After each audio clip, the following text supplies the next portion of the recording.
ام تجارات تكن فروشن وام تصليح جدكن تشيتكن مولدت كهرباء ماركانه او جواك سياري بالضبط سياري مثلا تلفوني وانا مثلا هاي ماركه ام وانش دبيت اینن او قولتياي قالك باشن يعني قولتياي فرق الشيت امش اربي اللي بينن اونش صيني بخا بينن عطالتهم بهرب بتر 15 سببا هما 15 يعني 15 وقالك جيك خلق مثلا دي بدي زغطي لي كتن دي ماكيناي راكت اون دي دينامو يصوش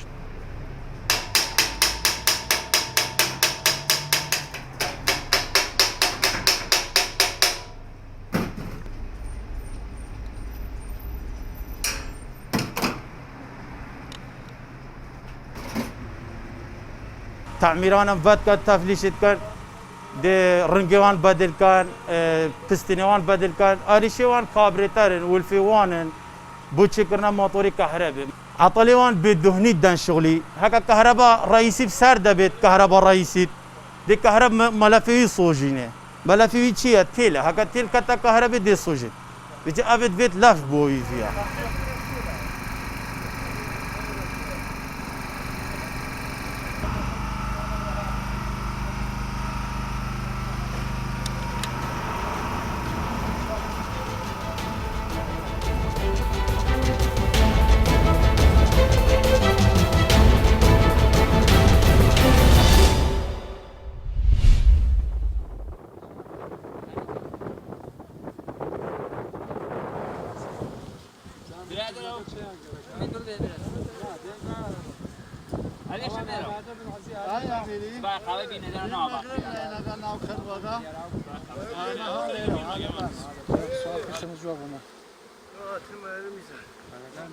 جا موضوعی که تیج به نظر من بحثی کندوکانتانه که زور مهمه هست نظرم کوچکن اینا کوچرایی بسی کندوکانتان اگل محصولاتی شرکت در حال حاضر تعداد 7469 نفر زنبوردار به صورت مستقیم و بیش از 4000 نفر به صورت غیر مستقیم در این حرفه فعالیت دارند.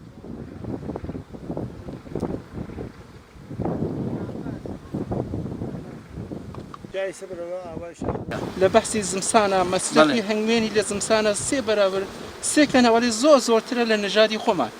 شاید سالی اول زور باش بید آرام تولیدی باشه روشی جمعیتی بهاری باشه ولی لسالی دوما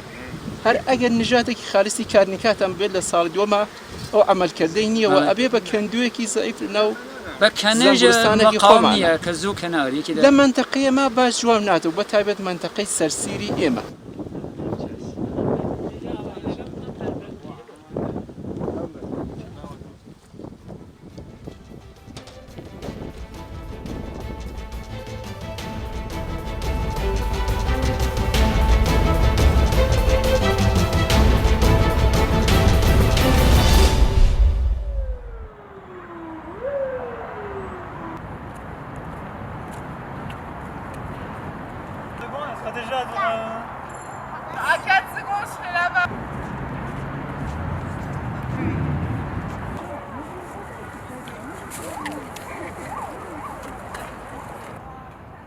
Сегодня мы с моей подругой пришли в этот парк, чтобы немножечко пофотографироваться и сделать фотосессию. Почему мы выбрали это место? Это потому что, во-первых, здесь красивая набережная, очень красиво облагорожена и украшена. И, во-вторых, зато я еще очень люблю этот парк за то, что здесь сочетается достаточно такая уже прошедшая давно эпоха, то есть это 20-30-е годы прошлого века, и прям...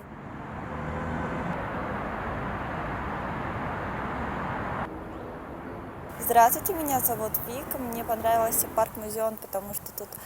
в открытом доступе много скульптур, рядом находится музей и много вдохновленных людей. Когда гуляешь среди таких людей, заряжаешься тоже вдохновением. Больше всего мне понравилось то, что тут чисто, не многолюдно из-за того, что сегодня будний день.